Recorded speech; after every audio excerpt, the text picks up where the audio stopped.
မျိုးသမီးတယောက်ကဘာမှအပြစ်မရှိဘူးရုပ်လဲချောတယ်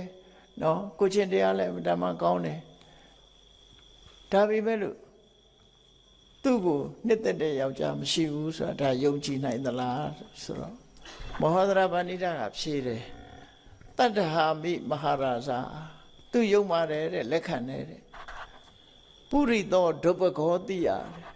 ယောက်ျားလှုပ်တဲ့ပုဂ္ဂိုလ်ကဘုံကံနေတဲ့လူဆိုလို့ရှိရင်ဘုံကံကြီးမားတဲ့အမျိုးသမီးကိုစိတ်ဝင်စားမှုတဲ့ဒါခြေဆက်မဆုံးဘူးလို့ပြောမှာပမာလို့ရတော့နော်ခြေဆက်မဆုံးဘူးတဲ့မဆုံးနိုင်ဘူးတဲ့တရားတိရိစကာလကဏိစနာသမေတိကုရသနာလောကမှာတဲ့ဂုံကျက်တွေရှိတဲ့ပုဂ္ဂိုလ်နဲ့ဂုံကျက်တွေရုပ်တဲ့ပုဂ္ဂိုလ်ဟာဘယ်သောအခါမှပေါင်းစည်းမိခြင်းမရှိနိုင်ပါဘူးတဲ့ဒါလူတဘာဝပါပဲလို့ဘုရားလောင်းကတော့ရှိနိုင်တယ်ဆိုတာကိုထောက်ခံပြီးတော့ပြောကြားလိုက်တဲ့အခါမှာဥဒ္ဓမရဒေဝီကအသက်ချမ်းသာရသွားတယ်ကျေးဇူးတင်တဲ့မဟောဒရာကိုအနိုးဆိုရင်သူဟာအသက်ခံရမယ့်သဘောဖြစ်သွားတယ်အဲ့ဒါလို့ပြဿနာတစ်ခုကိုဒီလိုဖြေရှင်းလိုက်တဲ့အခါမှာဘုရင်ကြီးကလည်းပဲကျေးဇူးတင်သွားတယ်အကယ်၍မဟောဒရာသာမရှိဘူးဆိုလို့ရှိရင်သူ့မှာ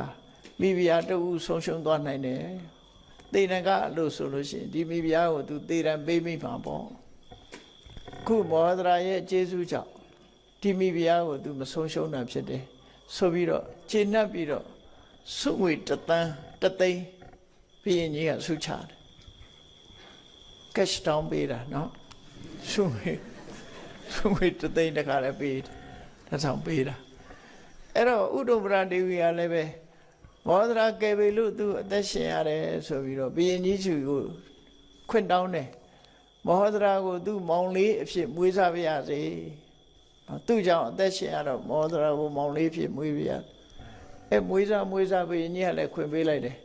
နောက်ဆုံးမှာစားစရာတောက်စရာတွေတွေ့တဲ့အခါမှာမောဒရာစီသူပို့ခြင်းနဲ့ဆိုရင်အချိန်ရှိသည်ဖြစ်စေအချိန်မရှိသည်ဖြစ်စေပို့ခွင့်ဘုရင်နန်းတော်ဆိုတာအချိန်နဲ့အချိန်တကားပိတ်ထားတယ်ပါရှိအဲ့ဒီလိုအခါမျိုးမှာစားစရာတောက်စရာကိုမောဒရာအိမ်ကိုပုတ်ပေးခွင့်ဆိုတဲ့အခွင့်အရေးကိုပါတောင်းဆိုလိုက်တော့ဥဒ္ဓမရဒေဝီဟာဒီအခွင့်အလမ်းကိုလည်းပဲရရှိထားတော့မောင်နှမအဖြစ်သူဟာမွေးစားခြင်းကိုခံရတယ်တဲ့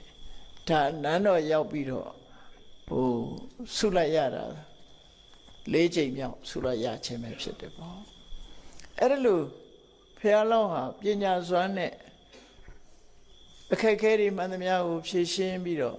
ပြည့်လည်အောင်ဆောင်ရွက်ပေးနိုင်တာဟာပညာရဲ့အစွမ်းစားပဲဖြစ်တယ်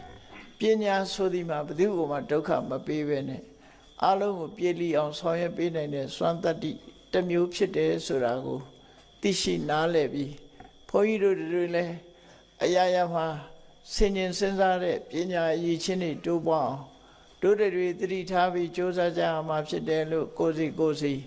ကြိုးစားအားထုတ်နိုင်ကြပါစေကုန်သတည်း